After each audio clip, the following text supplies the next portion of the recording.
Hi, Coach Jeff.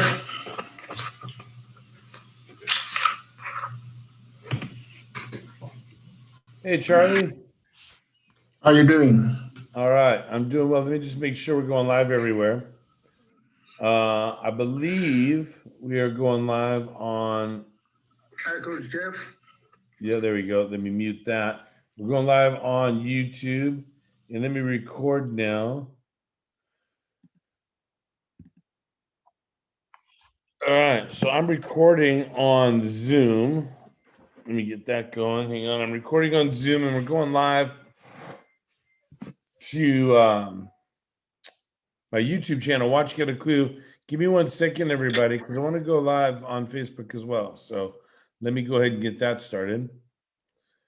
Let me do a description. Oops. Hi, everybody. Get a clue in 52. And this is tip number 9. All right, feeling fine with tip number 9. Let's go ahead and start that video. All right, we're going live on Facebook now. Hello, everyone. We're live on Zoom. We're live on Facebook. We're going to the YouTube channel, Watch Get a Clue, and we are here for another installment of Get a Clue in 52. This is number 9. We're feeling fine with installment number 9. Let me say hello right away to Alejandra, Patty, and Charlie, who are here with me live on Zoom. If you want to join live via Zoom, to interact with me and others in real time, very simple. www.tinyurl.com/get-a-clue. Very easy to join live. After I read this week's tip, I'm going to pivot into open dialogue, group coaching, group discussion, etc. Before I do, let me go ahead and remind everyone that this is the second edition of Get a Clue in 52. The first edition came out in 2019, last year in 2020. Every Sunday night, we read a tip from the book and pivoted into group conversation, but I live streamed those all into the Facebook group for Get a Clue in 52. This year, we're just going around the world again, going around the sun again. But this time I'm streaming into my YouTube channel. I just want all 52 videos this year to end up in the YouTube channel, Watch Get a Clue. So for those of you that have subscribed to my YouTube channel, which is Watch Get a Clue, all one word, thank you for the subscription. Thank you for checking it out. Lots of good stuff on the YouTube channel. And I you guys know on Fridays, I'm trying to make the Get a Clue group on Facebook more valuable by posting flyby coaching. What do I want to say here? It's flyby Fridays that I post flyby coaching videos. Anyway, yeah. So here we go. Sunday, we're gonna do number 9 tonight from the communication section. The book has 5 sections: communication, accountability, marketing, networking, sales. Not in any particular order. Last year they came out in this order. This year it's a different order. We're starting with communication this year. All right.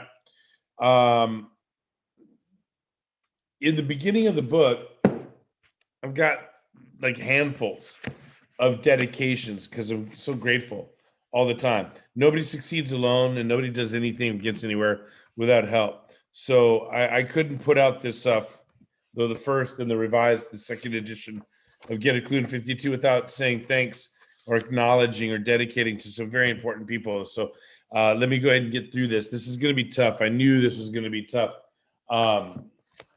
Let me say right away that when I wrote this version, 2019, mom and dad were still alive. So at the end of last year, after they had passed, my parents passed in September. After they passed, I updated the dedication section, for this edition, and I made everything current, right? Speaking in the voices, with mom and dad have passed. Well, this dedication tonight, this man was alive still while while the second edition was in production, and he has since passed. So bear with me. To Dr. Real, thanks for helping me see the best in myself, except for when you were bagging on me in front of Marianne to keep me in check, of course. To have such a deep and loving relationship with my professor over all these decades is a priceless blessing in my life. You mean the world to me. That's to Dr. Michael Reel. Rest in peace. He has since left us. He was my professor, mentor, father figure. I mean, so many things. I could go down the deep rabbit hole. But there it is. There's dedication. Now, what we want to do is go ahead and get into the communication section now. And tonight is installment number 9 for the year. It's tip number 9 in the communication section. So let me go ahead and review the first 8 tips that I covered in communication, and then we'll go ahead and read tip number 9 word for word. Sound good? Sound good? Sounds good to me. All right, here we go. Communication. Tip number 1 is checking baggage. We all show up to communication bringing stuff. We bring stuff. We bring our personal past experiences. We bring our heredity. We bring our culture, our values, attitudes, beliefs, ways of doing and being. And we aren't the only ones that show up with that stuff. Everybody else does too, right? So understanding our own baggage and anticipating the baggage of others could help us be better communicators. Tip number 2 was invite all of your senses to the listening party. That hearing is what we do with our ears, but listening is what we do with our mind. It's when we pay attention to what we observe. So we can invite all of our senses to the listening party, right? We can pay attention to what we see, pay attention to what we smell, pay attention to what we touch, on and on. Tip number 3, overcome these, you'll overcome a lot, right, Patty? I had to look over for my, I'm always ready for you on this one, Patty. This may be the most powerful tip in the whole book, tip number 3 in the communication section, which is overcome the 5 barriers to critical thinking. They are stereotyping, frozen evaluations, self-interest, ego defense, and ethnocentrism. I'm not going to elaborate on them here. Got to get us to tip number 9. But tip number 4 is replace statements with questions. When you're tempted to make a statement about how things are, make a statement about how you feel about how things are, especially when you make a statement about how you feel, believing that it's a statement of fact, like everybody should feel that way. And then when you should on everybody, you should do this, you should do that, you shouldn't do this, you shouldn't do that, I should do this, I should do that. How do we feel about the way the world is, and what do we do? Is, feel, do. Is, feel, do. Anyway, instead of making statements about those things, why not ask questions? Why are you doing that? How did you come to do it that way? How do you feel when you do things like that? Anyway, I digress. Replace questions with statements. You'll be a better communicator, I promise. All right. Tip number 5 is a fun one, right? CSI, crime scene investigation. I was just trying to use that the metaphor of crime scene investigation TV stories, TV shows, to get our mind focused on evidence, the supporting material that makes claims more believable than they would be on their own, right? We can claim that the way we can claim or state or declare or propose that the world is a certain way, or that we should feel a certain way about the way the world is, or that we should do or not do this or that in the world, right? Again, is, feel, do, right? But if we want those claims accepted by others, if we want those claims to be believable, acted upon, embraced, absorbed, it's a good idea to have some evidence. And we talked about forms of evidence in tip number 5: facts, examples, analogies, statistics, testimony, comparisons, demonstrations, just to name 7. All right. And then we moved on to tip number 6. Eye contact is power. Everybody knows how powerful eye contact is. That doesn't mean everybody's getting better at it. That doesn't mean everybody's working harder at it. That doesn't mean everybody's telling the truth long enough to sustain eye contact. A lot of people want to look away, want to look up or down, want to look left or right. And when you're able to look right into that camera, and make and sustain the eye contact. In the COVID era, the camera is our eye contact. Isn't that interesting? Well, why waste a good pandemic? Look right into the camera, okay? Eye contact is power. Now, tip number 7 is just such a fun one. Joe loves Mary. Joe loves Mary, and all the different ways we can say it. It's the same 3 words every time. Joe loves Mary. Joe loves Mary. Joe loves Mary. Joe loves Mary. Joe loves Mary. Same 3 words every time, right? What's the only thing that changed was the nonverbal communication, the pitch, the tone, the rate, the gesture, the lean forward or back, the expression, the movement, the posture. Those things changed, but Joe loves Mary is the same 3 words every time. But how, here it is. Here's the Kluby snack. How you are saying what you're saying is in fact what you're really saying. How you're saying what you're saying is in fact what you're really saying. All right. Oh, Charlie, I'm ready for you tonight, buddy. On Kluby snacks. Just because I said a Kluby snack right there doesn't mean I don't have one for you at the end. I'm with you, buddy. All right. I know that, Coach Jeff. We get ready for Charlie all week long. All right. Last week's tip number 8. Patty, you're laughing. I love to see your laughing, smiling face. It makes me happy. Tip number 8, you're listening to WIIFM, which is What's in It for Me. You hear that radio announcer's voice? Hello, you're listening to WIIFM, the fastest sound around, like a clown without a frown in the deepest part of town. That's right. Dial right. Anyway, that's enough of my radio announcer voice. WIIFM. That's the station we're all tuned into. What's in it for me? So if you anticipate what's in the communication for others, what's in the communication for you, you're going to be a better communicator, right? And where are people coming from? What's people's intention when they're saying what they're saying, doing what they're doing? And sometimes you just ask, like, hey, what's your intention? What do you intend? Very, very, very confrontational question. What's your intention? Very confrontational. Anyway, I digress. So that brings us to tip number 9. Again, let me say hello and thank you to Charlie, Alejandra, and Patty that are with me online live on the Zoom side. If you want to come on board on the Zoom side, I haven't started yet, but I'm almost done. Reading tip number 9. Hey, Patty, isn't that funny? I haven't started yet, but I'm almost done. Reading tip number. Thank you. Reading tip number 9. And after I read tip number 9, we're going to pivot into group conversation. And I'll go ahead and get started. Tip number 9 is on page 33 in the second edition of Get a Klu in 52. Here we go. In his Modes of Persuasion, Aristotle created what we know as logos, the argument supported by reasoning and evidence. Ethos, the credibility with which we make the argument. And the subject of this tip, pathos, the appeals a speaker makes to the emotions of their audience. Aristotle called it pathos. My communication professors called it emotional appeals. And sometimes I have fun referring to it as going psycho-emo. Thank you. I had to look up to see Patty's face after that. All right. The tip here is that the more you know about emotions, the better a communicator you'll be.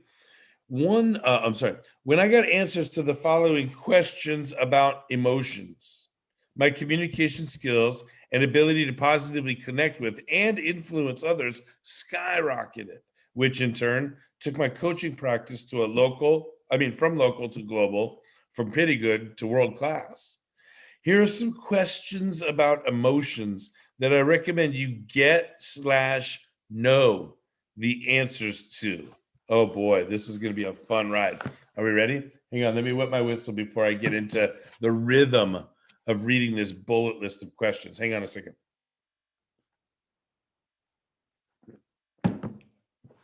All right, we're at the bottom of page 33 and Get a Klu in 52. We're reading tip number 9 word for word. Here we go.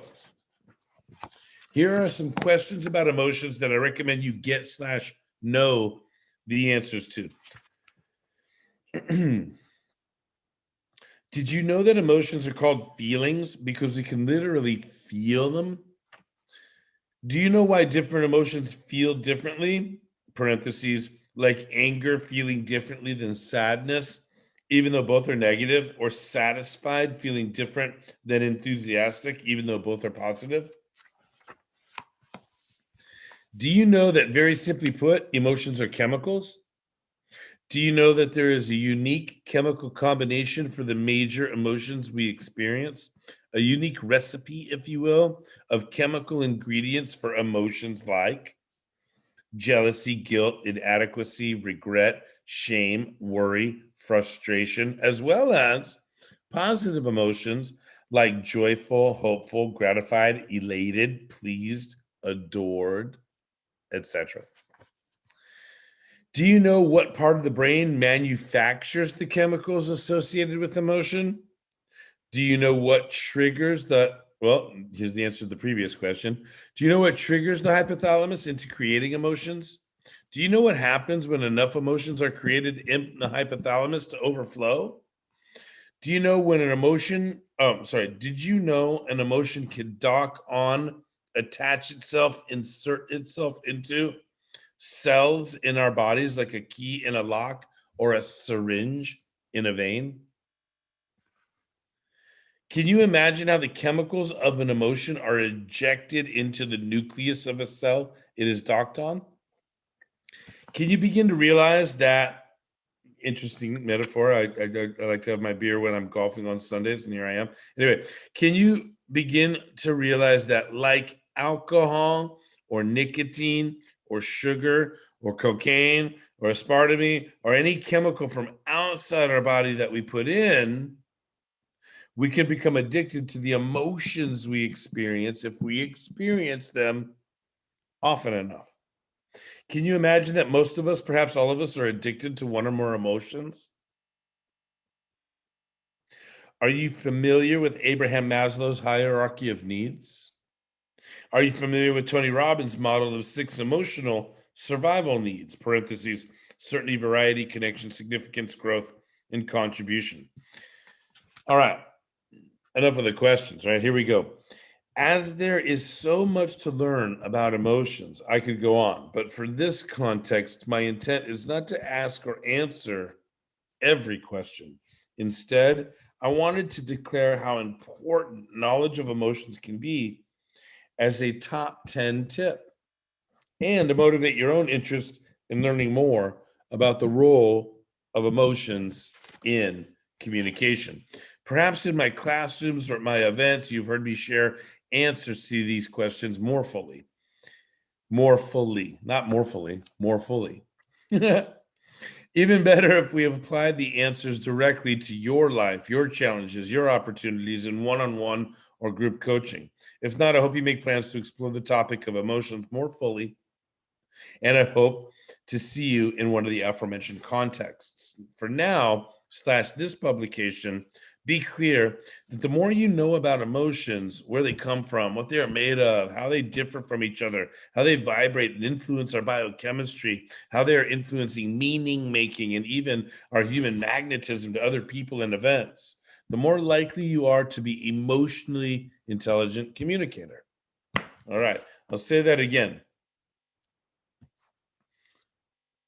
Be clear that the more you know about emotions, where they come from, what they are made of, how they differ from each other, how they vibrate and influence our biochemistry, and how they influence meaning making and even our human magnetism to other people and events. The more you know about all of that, the more likely you are to be an emotionally intelligent communicator. All right, there we go. There it is. Tip number 9 from Get a Clue in 52. Thank you so much for bearing with me on that read. It is Sunday. I was playing golf today, full disclosure, etc. Let me welcome Bayan, who has joined us. Hi, Bayan. And now we're pivoting into group conversation, group dynamic. We got Bayan, Charlie, Alejandra, and Patty on the line with me live. I'm done reading word for word. I'm done. By the time we get to the last half of a section, I got so many tips to review. Anyway, so we reviewed 8 tips, read tip number 9, word for word. Next week, we'll close out the communication section. 2 weeks from now, we'll open up the next section, next grouping of 10 tips. But for tonight, let's go ahead and open up and see what you guys have to say or contribute to tonight's reading. It looks like you're all muted right now, but please open up your microphones and ask me any questions, make any comments, any contributions, tell any jokes, etc. Hello, everyone. 8:20 p.m. on Sunday night. Get a Clue in 52. Bayan, your microphone's open. Hi. What would be the best way to figure out what emotion you're addicted to personally? What would be the best? Hang on. Ask that one more time. Ask that one more time, Bayan. How could I find out what emotions I'm addicted to? All right. Well, get into coaching with me, right? That you said the best way, right? It's well, Tony Robbins could probably pick you apart in a heartbeat too. But the thing is that let's break it down further. State of mind, right? A state of mind it's changeable. It can change from moment to moment. What determines what will change one's state of mind is a combination of the beliefs we're focusing on, the self-talk that, the language that we're using, or our physiology or our posture. So in one word, if I only had one word to answer your question, awareness is number one. You have to become aware of what you are doing, what you are saying, what you are focused on, what you believe. Does that make sense? That's number one. And left to our own devices, we're not. So I guess one of the things that I'm telling you is, and we're going to get to this in the accountability section. We're going to have to wait till the end of the year until I read it as a tip and get a clue in 52. But we are going to get to that section where you need an external accountability source. Now, that tip in the book, right? It says, hey, I recommend getting an external accountability source. In that context, it says a lot of people lie to themselves when they say, well, I need to do a better job holding myself accountable. I go, ha, ha, ha, ha. Then I laugh a little bit more when they say, oh, yeah, I have an accountability partner. And I go, ha, ha, ha, ha. I laugh a little bit less, right? Because that's better than nothing, right? But it's not just find somebody who can hold you accountable, but find somebody who knows what they're doing, right? So, for those of you out there, Bayan, your question's different for you than if others out there might ask the same question, because, I'm your coach, right? You come to me for coaching. When you're tripping, you come to me, right? Maybe there's others in your life, but you need to, like, for those of you that have never worked with a coach or you're thinking of working with a coach, very simple. If you're interviewing a coach that you're considering working with, just add that to your question. To your interview. Hey, what do you know about emotions? What do you know about emotions and communication? What do you know about behavioral intervention? When it comes time to do the checkup from the neck up and get me out of my own way, how do you handle that? And if the coach doesn't have good answers to those questions, bail, look for a better coach, look for another coach, right? I can tell you this, I can spend 30 to 60 minutes on the phone with anyone. And by the 59th minute, or 29th or 59th minute, I will absolutely tell you what emotions I think they're addicted to. That goes to my coaching and leadership training and the way that I pull information out of people in a very conversational, loving, and non-threatening way. I build trust and rapport so that people relax and answer my questions honestly. And then I listen for word choices, word patterns.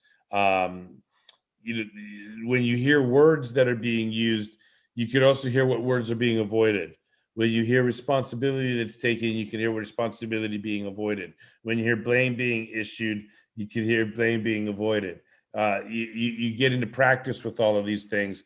Let me go ahead and promise you that if you get into my coaching and leadership training a year from now, you will be a much more master detective about other people's emotional addictions than you are today. But are you asking for yourself? or you're asking how do I recognize this in others? Let me give it back to you, Mayan. I was just asking for like a generally for anybody, which you answered my question, which is somebody else needs to look from a different perspective. I think that's the answer I got. Yeah, external accountability. It looks like you're in motion. I'm not going to call on you anymore because it looks like you're like driving and multitasking. And I can't tell you how much I appreciate the effort and your commitment to be here tonight on Get a Clue in 52. But I'm not calling on you anymore until you're stable, okay?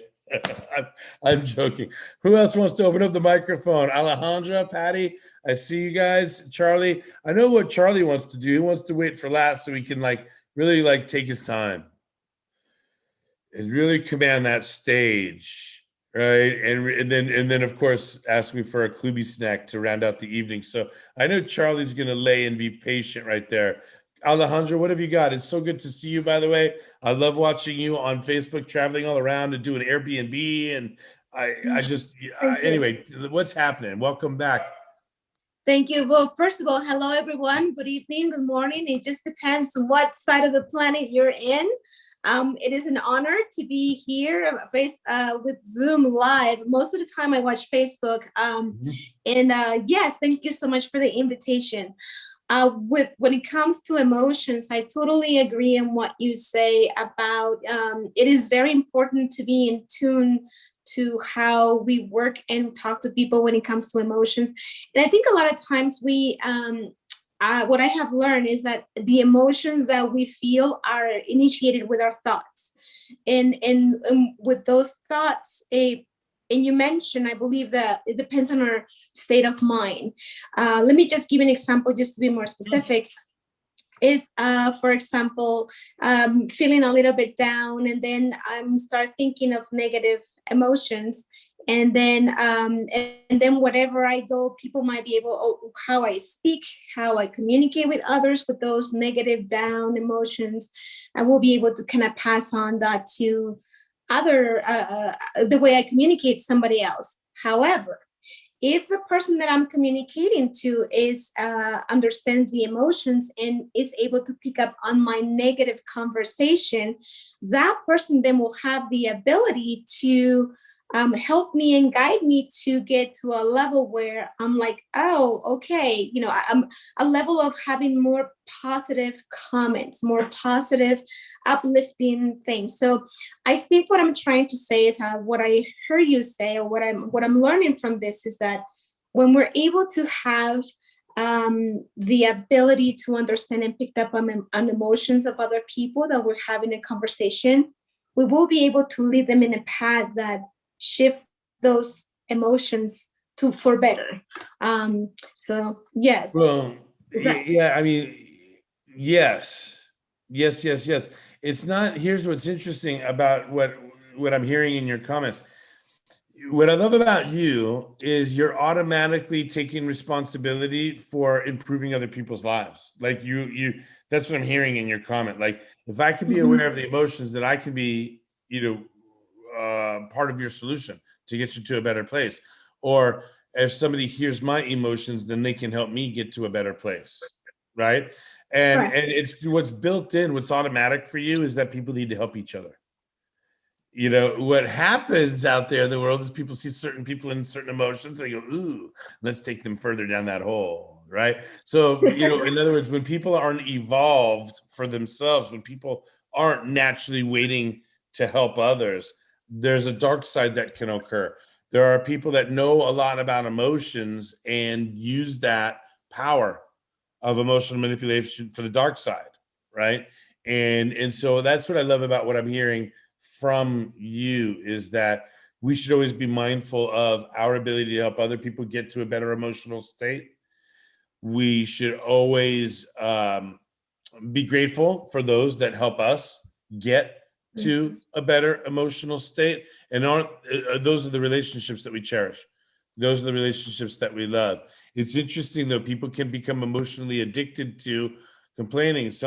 There's some friends in other friends' lives that do, quote, such a good job listening that they don't realize that they're listening to the person tell enough story to get another chemical, like a fix, like a syringe into the arm to get another fix of the emotion.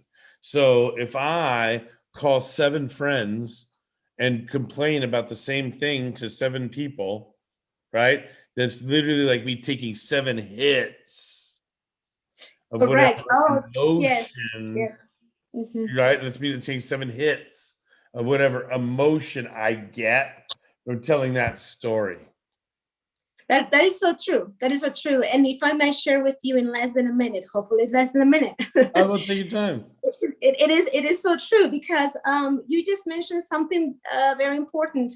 I recognized years later that the way that I was communicating about my childhood was in a negative victim way, where Yeah. I would receive that shot of empathy. Absolutely. I would just receive that shot of empathy, and everybody will be like, oh, poor you. I can't believe this. Later Oh, on, doesn't it? Wait, one more time. That felt so good. One more time. Say right, poor you. One more time. right, Oh, one more time. Poor you. Say it again. Oh, right. And then I will have the violin playing tapping in the my face like a background. heroin addict for some poor you. It's one of my favorite Yes. drugs. Then later on, as I continue to be able to, what is it called, evolve in life and mature, Right. and be able to get counseling. Counseling was able to help me be accountable for my actions, and then second, that I should shift the way I was communicating that story. Mhm. From a victim to a more empowerment way, right? And Yeah. and you're right with what you say, and I just wanted to share this because you're absolutely right. Later on, I recognized that I was getting those shots of it wasn't dopamine, it was those shots of empathy that in my way was like, oh yes, a victim, victim dopamine, so to speak. Yeah. Now it's totally different. Right. Different.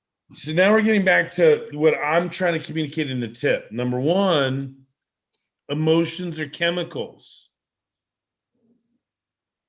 We can become addicted to emotions the same way we get addicted to sugar, caffeine, nicotine, alcohol, whatever it is. My mom could never drink a glass of water. She always had to pour like crystal light flavor packet iced tea.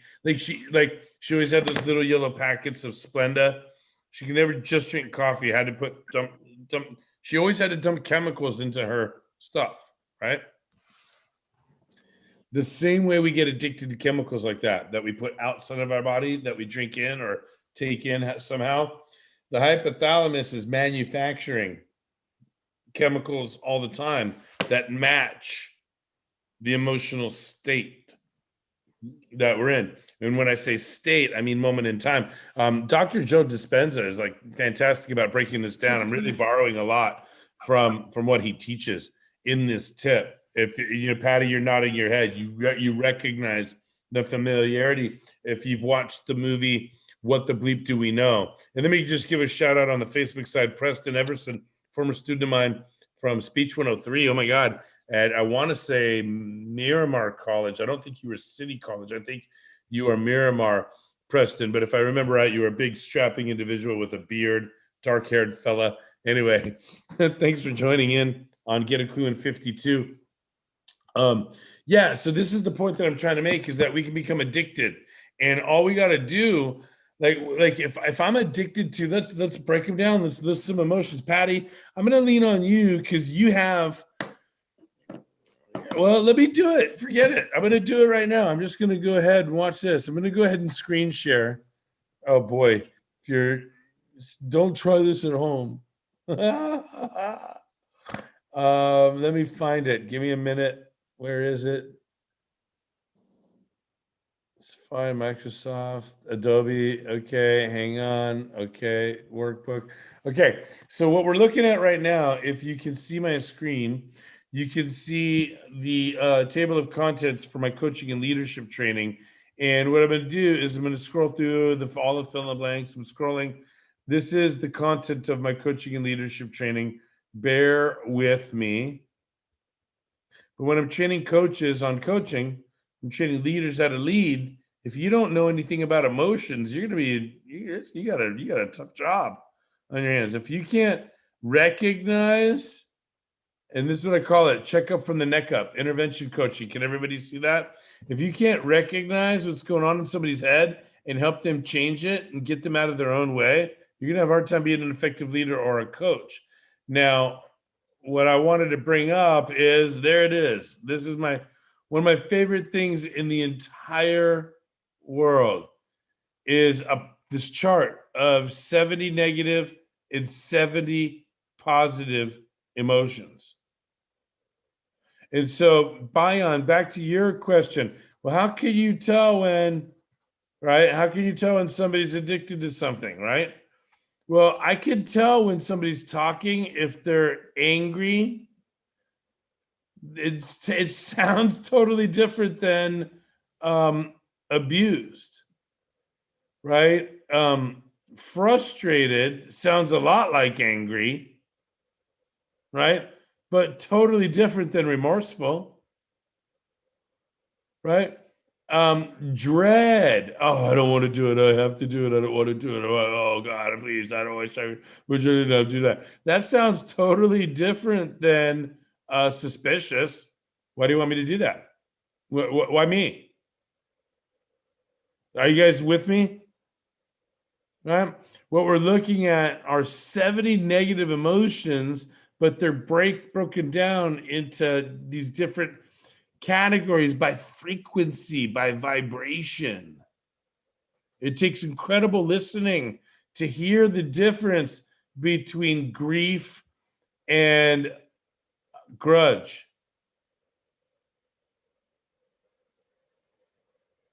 Patty, are you with me? Right? And why? And when I ask you to hear the difference between grief and grudge, what do you really listen to? You listen to the feeling inside your body. You totally go inside yourself to listen mentally, psychologically for the difference between the two. Yeah? And then all of a sudden, like, yeah, grief up here in category C does feel different than grudge. One is a hanging on, one's a letting go, right? Or one needs to let go, and one can't. Right? Vulnerable is a totally different vibration than greedy. And by the way, even though vulnerable, by the way, is over here on the negative side, I don't consider vulnerable a negative thing. I think when you're feeling vulnerable, it's negative. What people really mean by that, what this chart means by that, is when you feel threatened, not vulnerable. When you feel threatened, there's a big difference between vulnerable and threatened. Very big difference. Does that make sense? But like, there's also a difference between, Patty, can I ask you to tell me, do you think I'm addicted to any of these emotions over here? Any of the positive ones? Patty, who knows me better than you do at this point? I texted Charlie and I said, we're probably addicted to feeling good on Get a Clue on Sunday night. Yeah, what's the feeling that you get? But what is the feeling? Do you get to feel dependable, recognized for your dependability, recognized for your dedication and your loyalty, showing up every time? Are you enthusiastic about what you're going to learn? Are you inspired by what you learn? What is it? Yeah, all those. I find it really interesting to see what's going to come out.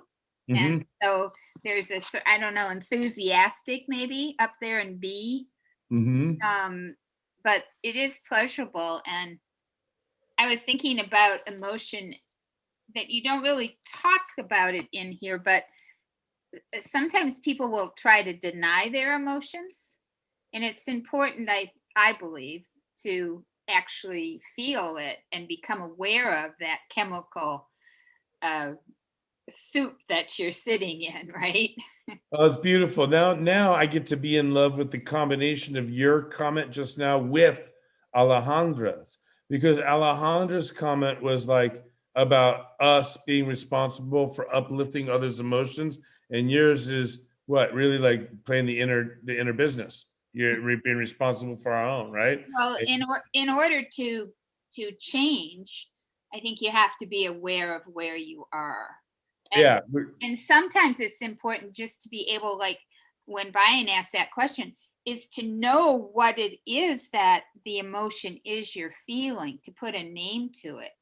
Yeah, it doesn't have to, yeah, it doesn't have to be as complex as I may have made it seem to you, Bayan. Like, just ask the question, how do I feel right now? How do you feel right now? How do I feel? How do you feel? How does it feel? How did that feel? Just get used to asking that. How does it feel? How did that feel? How do you want to feel? How did you feel back then? How do you feel right now? How do you want to feel? And just ask the question about feeling. What do you feel? How does that feel?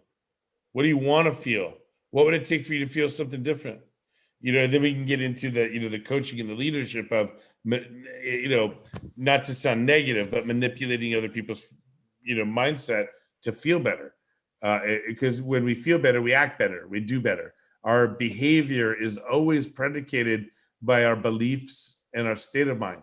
So when we're in an unwanted state of mind, usually it's because we're focusing on limiting or false or negative beliefs, which give us the negative emotions and negative self-talk, which leads to negative physiology, and then we're trapped or we feel stuck, right? So back to Bayan, we need, my best recommendation is an external accountability source, and then my next best recommendation is getting trained in this stuff so you can foster your own awareness.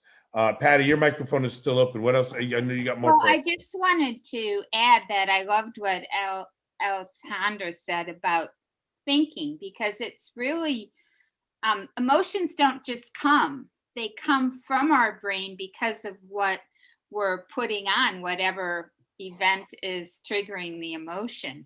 It's what we observe. I'll say this: we observe something, then we attend to it, and then that's step one. So step one is the observation. Let me just do this. I'm holding my phone right now, so I'm not going to write anything down. So you guys stay with me. Step one, you make an observation. That's when the senses, whether you see something, smell something, taste something, touch something, hear something, whether you intuit something, right? It could even be your own thoughts, but you observe. Are you with me? That's step one. Okay. Now you either then ignore or attend to that observation. You've observed something, you either ignore it or you attend to it. Well, Jeff, what's the difference, you might ask, Patty? Jeff, what's the difference between ignoring it or attending it? Whether you've attached a meaning to it or not. If you ignore it, you have not attached a meaning to it. If you attend to it, then you decide what it means. Right, and that triggers the emotion. And then what comes after that, Patty? The emotion. How we feel about what it means. Yep. But guess what? The emotion we are addicted to sometimes determines our meaning making. Yes. So in other words, if we're addicted to it, yep, our mind is going to go out to create. Got it. It's gonna make the meaning that feeds the addiction. Right. Ding ding ding ding ding ding ding. This is really key to transformation and change, is to understand this. Yes, it is. And my goal tonight is not to take people through my coaching and leadership training, not to teach people how to implement the integrity game for others. What is the integrity game? Motivation plus accountability equals results. This isn't coaching and leadership training. This is just Sunday night. Sunday night, get a clue in 52. Right. It's just me reading a tip from the book to help you guys be better communicators. And tip number 9 is get in touch with emotions.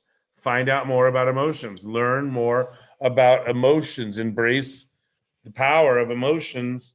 Understand what creates emotions and everything that I was talking about in the tip. And what emotions are dominant. What are the dominant emotional drivers of our meaning making? What emotions are we addicted to, if any? I can tell you right now, I was hoping, Patty, that you would have said that when I asked, am I addicted to any of these emotions, I was hoping, what I was fishing for is where is it down here? Jovial. E1. Yeah. Yeah. E1, jovial. I want to be jovial. I want to live my life with the joviality. Right? It's kind of like a cross between joke and vitality for me. Joke and vitality is joviality. For me. Like let's make people laugh and let's have a lot of energy behind that. Let's put a lot of energy into laughter. Let's put a lot of energy into making people smile. My dog's going nuts right now. I hope you guys, hey, quiet down, guys. Anyway, so that's what I was fishing for when, bringing up the chart as an example. But here we are in Get a Clue in 52. Tip number 9 tonight is let's get emotional. And it's funny, I haven't cried yet. I could cry at any given moment, depending on what the topic is. But Charlie. That's your job, Charlie. You can make him cry. Charlie, we haven't heard from you yet, Charlie. And I'll let the ladies go first, Coach Jeff. Yeah, I know. That's because that's another way of saying I wish to go last, my friend. All right. Let's hear it, man. What do you got for us? Welcome. Firstly, welcome to Brian and Alejandro for joining us today. It's pretty good. And thank you very much for your input as well. And I'm blessed. I'm always having angels around me virtually or otherwise. Thank you for being here. Well, Coach Jeff, the minute you popped the chart up, I went, like scanning through them, and I said, wordsmith of note. You could turn one word into 20 other words that have basically that same meaning for better clarity. Like I was like scanning the words and saying, but they all basically mean the same. But then again, they may mean the same thing, but define something different. Like you just did again, the one of, I liked Alejandro's comment on having the fix, and you're expanding on it. Yes, Patty sent me a message asking, are we addicted to Get a Clue? Well, hell yes. Oh, man, thank you. That's the thing that people don't stop and realize real quick, Charlie, is that when we think about addiction, we think about it in the negative. But the truth is we can become addicted to any of those positive emotions. Like I'm so addicted to joviality that I tell a bunch of shitty jokes just to try to get jovial. Anyway, thank you. It's in also aligned with what you do. Again, let me digress from tying in all, but you basically also did just that, is that the thoughts, emotions, what's being said, how do you filter it, what barriers are you attending to? So that are what is going to drive what emotion you're going to feel at that time. And also how you apply by filtering what the person is saying, what they're meaning, etc., what they are feeling. Yeah. And then get them to feel better for that sake. I have a question. I used to continue, Coach Jeff. No, if you have a question, I'm excited. Let's hear it. I worked with a gentleman, may his soul rest in peace, one of the most beautiful souls that I've ever known. This gentleman could knock you down and pick you up within a matter of seconds. So if maybe you did something wrong and he had a big gruffy voice, like it was like a bear roaring at you. And then a microsecond later, he'd be, like lifting you up and changing your spirits and making you feeling better and telling you how good you are, etc. Yeah. It reminds me one day we were sat at dinner at his house and his wife made a mistake of pouring a drink for themselves and the kids first. He flipped right there. And then he came to me while we were sat back in the garden, and he said, Charlie, what is wrong with the two of us? When someone does something wrong, you probably just take their heads off. And then a minute later, you kind of help them out. Why is that? What again triggers those kind of reactions or emotions per se? Is that your question for me? Yes. I'm going to go right to the B word, is beliefs. Mm-hmm. Beliefs. A belief is a feeling of certainty that something is true. Whether it's true or not. Do you understand? Yeah. Okay, and to use the language of your question, you actually use the word wrong. When somebody does something wrong, we either bite their head off or we lift them up after. Why do we do one or the other or both? It seemed to me that in the retelling of your story that your friend was marveling at how we could do both. When somebody else does something wrong, how is, and what we have to really stop at is, says who? Is there really universal right or wrong, or is that meaning making that we make meaning of? Right? Without answering, Charlie, who determines right or wrong? And then we get to another word, which is jurisdiction. If my neighbor across the street right now, Charlie? Yeah. In their home, my neighbor across the street right now, in their home, in their private home, they're beating their children. I don't see it. I don't know it. They're doing wrong. Yes or no? We would all agree beating your children is wrong, correct? Yes. Okay. But they're in the privacy of their own home. I don't see it. I don't hear it. I do nothing about it. The same neighbor comes out into the street and starts yelling at and beating their child in the street. Is it right or wrong? We all agree it's wrong. Right? But what's the difference between my ability to, and then if I don't do anything about it, shame on me. What's the difference? Jurisdiction. Yes, very clearly put. Do you understand what I'm getting at? Yeah, absolutely. Number one, who decides what's right or wrong? Who decides that for others?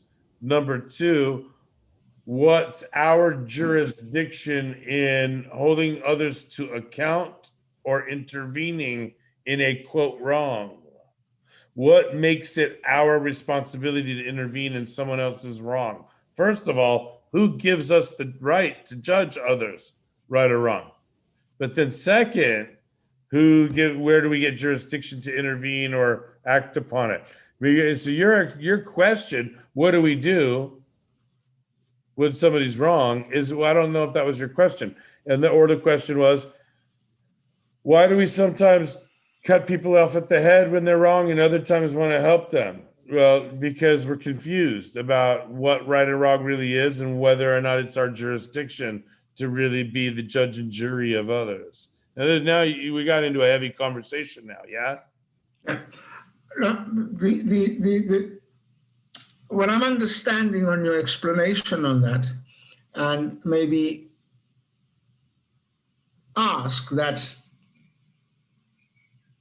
in the case of someone beating someone, is what are you advocating personally? And again, as you mentioned, shame on me if I don't do anything.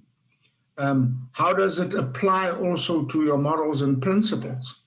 How does it trigger your emotions then? I mean, I don't really know what I'd do if I saw someone beat his child in the street or his wife or someone. I can really not tell you how I'm going to react at that moment. Well, do you know why I use that example? Mm-hmm. is because it's an obvious wrong. It's something that we would all agree on is wrong. Yeah. But serving the wife and children before the house guest, does that require some graphic Now that is dramatic intervention? that was where my question was to say, what would then trigger those emotions? Because I personally felt bad at the moment to say like, hey dude, are you trying to relax? I'm okay. It doesn't matter. Yeah. It comes from something. It comes from something else. Like, it's content. Here's the answer to your question. It's context specific. And part of the context wasn't, he was reacting to what you thought would be a problem, right? There was like something in this person's childhood where he got reprimanded for not taking care of a guest first.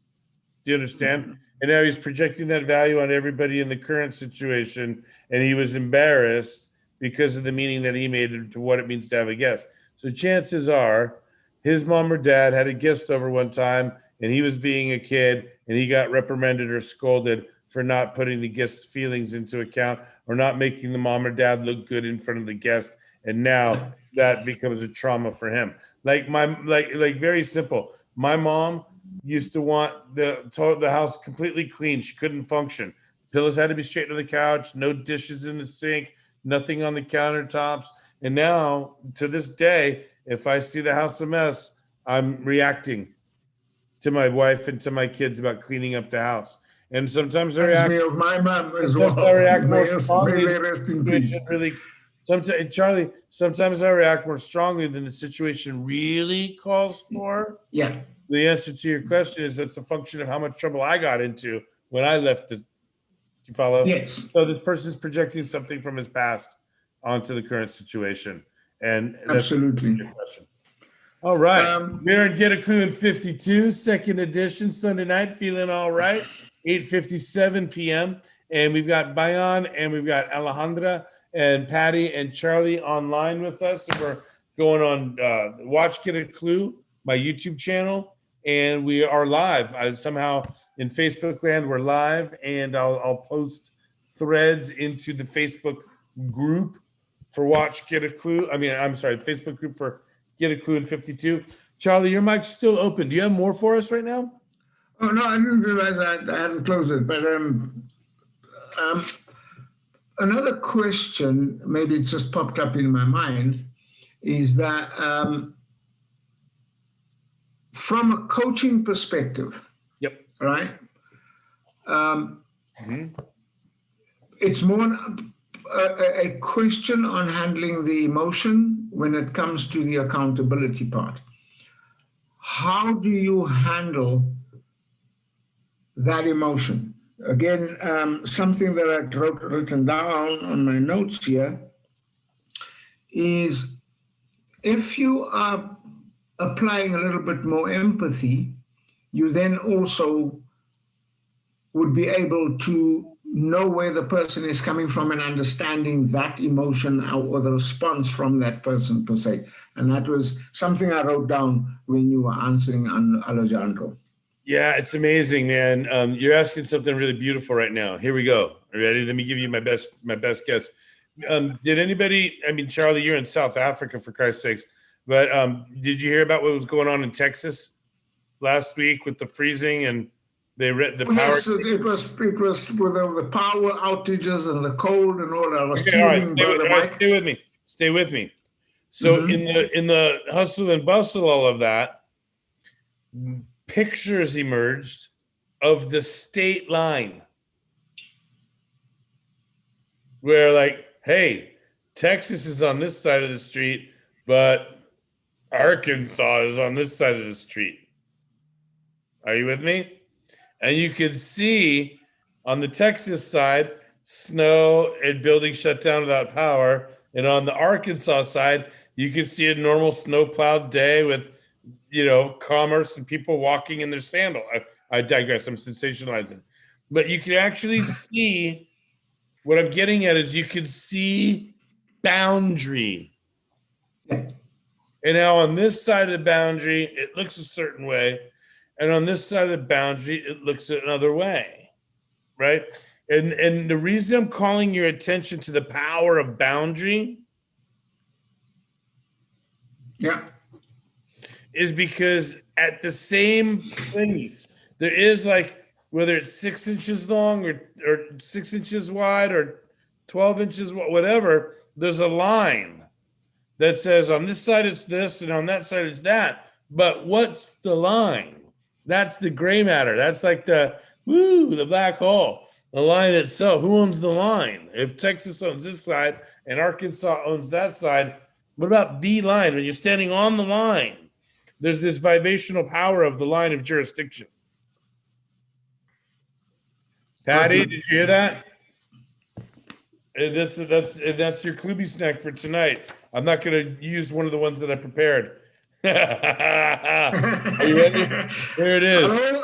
Hang on. I thought you said you're ready for me. I knew I'd extract something else. I'm so ready, even believing that it'll come in organically. Yeah. and I'm just writing this down. Are you ready?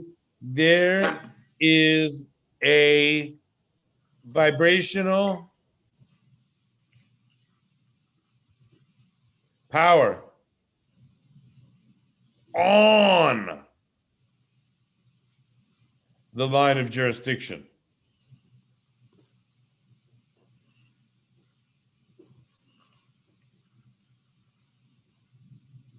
That gets weaker once you go to one side or the other.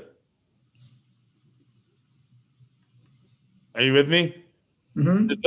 I'm going to say it again. This is the new Klubi snack that emerged organically. There is a vibrational power on the line of jurisdiction. Now I could do ... and put a bunch of other things and attach a bunch of other things to that. There's a vibrational power on the line of jurisdiction that gets weaker as we go to one side or the other. There's a vibrational power on the line of jurisdiction that most people are afraid of. Is actually drawing the damn boundary. Hello? Recognizing the boundary, recognizing when they're on one side or when they've crossed over it, or when other people have gotten inside of it, inside of their boundary. There's a vibrational power on the line of jurisdiction, isn't there? How responsible are we for our own versus others' emotions? Now, to your question, Charlie, God bless you. I love you. What a beautiful question. Got me all klubified. That's what we get addicted to, right, Patty? You said in your question, from the coaching perspective. All right. Now, from the coaching perspective, I don't have jurisdiction to evaluate, diagnose, declare, intervene, and replace your emotions unless you're paying me.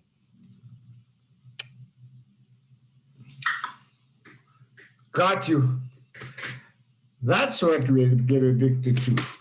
That's I'm just saying. Now, look, this came up in my group mentoring. By the way, let me share with everybody listening, I do monthly group mentoring. Group mentoring is for people that have gotten some form of my coaching and leadership training or gotten some form of coaching and leadership training elsewhere, and they want to get better as a coach and leader. So they want to hang out with me a couple times a month in group mentoring. And we do 90-minute sessions 1, 2, or 3 times per month. I used to promise once a month, but what is it, Patty? Minimum 3 every month now, right? Okay. Over promise, under promise, over deliver. Anyway, I digress. This came up this month in the group mentoring jurisdiction, right? When is it our responsibility to do something about something?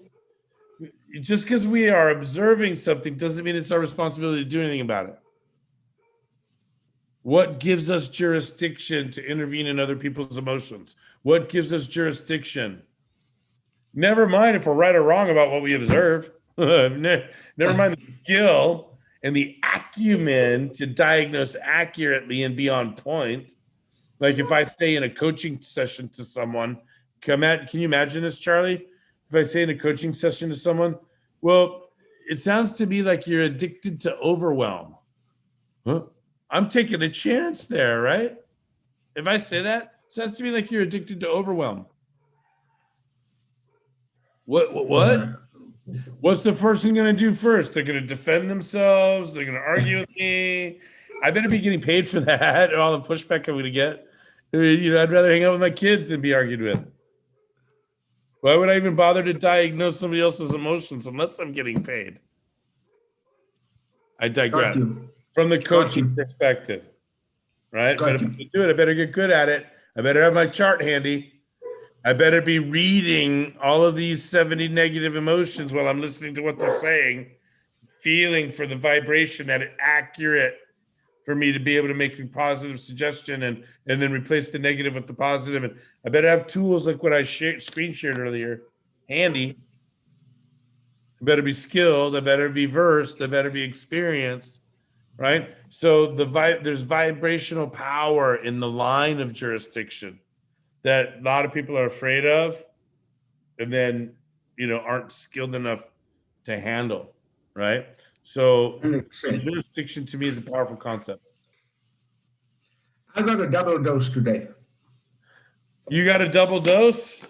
Yeah. All right. The power of what you've just said and answered me there is, again, had that emotion of saying, like, again, getting back to your question, would we say that you guys are addicted to Get a Clue?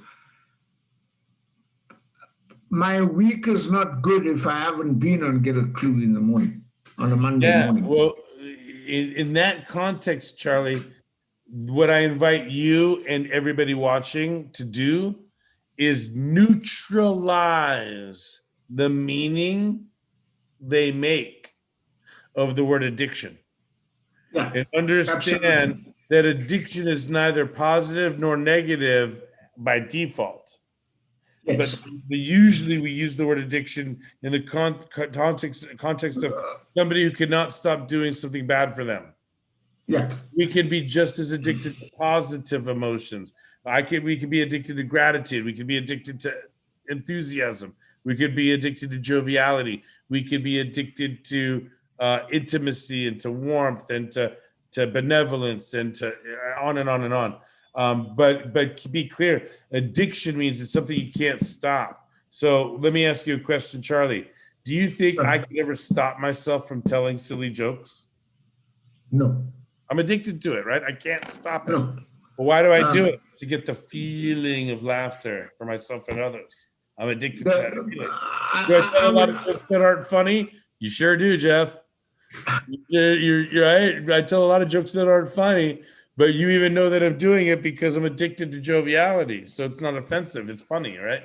Anyway, Patty's probably the thing is, your jokes are always tied to something to learn from the joke rather than just being a funny Not joke. Always, just the ones you like, the ones you pay attention to, the ones you love. Patty, can you open up your mic and say, no, they're not? Well, your bias is showing there. No, there are some of them that are pretty dry as well. But again, I think Coach Jeff also has the ability of commanding the audience, knowing what they want, and kind of aligns the joke within what he wants the joke to be delivering. And I'm not sure if I'm being clear on that one. Charlie, you are clear enough for me anyway. You are right, and I will say this. I do use humor as my Trojan horse to get learning through. I believe that the more I make you laugh, the more you'll learn. And the calmer you are, the more relaxed you are, the better you. And I think that is what I enjoy a lot more of your coaching style as well. The other thing too is I'll tell you something else though. It's not just like me manipulating humor as a Trojan horse to get learning through, or my style. This is just the honest to God truth. It's me. Like, it's just who I am, right? Like I can't even begin to tell you the greatest luxury that I feel in life is the ability to be myself. A question on that one, Coach Jeff. A couple of years ago with my partner, I'm also, I guess, also that jovial person. I could be joking and, I love telling jokes and getting maybe over friendly. And one of the consultants who came in to see us actually said, Charlie, there's nothing wrong with that. But, you're kind of getting just borderline unprofessional. Because I could flip over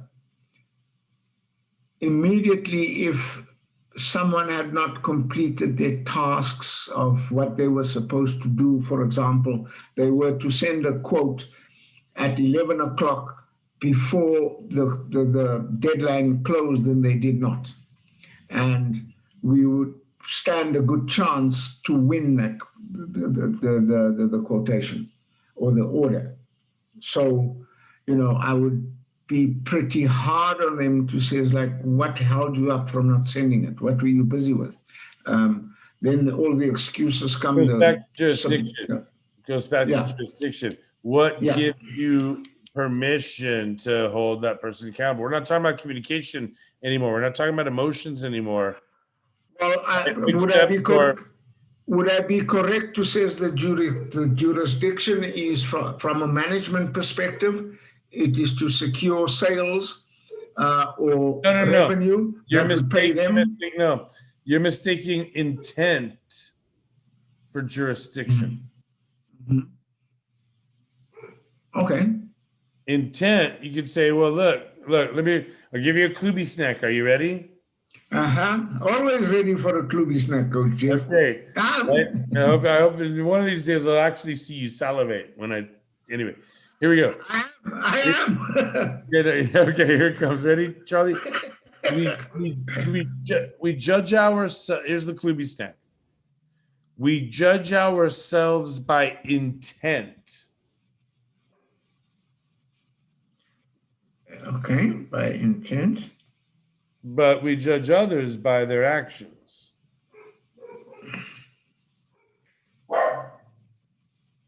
Oh, you did a flyby on that as well. Yes, indeed.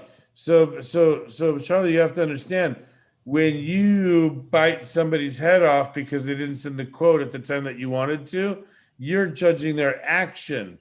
You're not judging their intent. What was their intent? Did they intend to get it out on time? Did they intend to be late? What was their intent? You're not judging them on intent. You're just judging the action.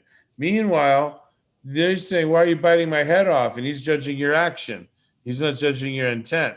Your intent is, you're judging yourself by intention. I want to get the deal. I want to make the project go forward. So that justifies what your actions are. But the other person isn't judging your intention. Yes. They're judging your action. Same thing. You aren't judging. And then which then creates their action, and then everything spirals downward. And then it creates different emotions, etc. that go into what I'm getting at is, are you clear in the communication up front? If somebody says, I'll get the quote up by 11 o'clock, then do you say, do I have permission to hold you accountable for that?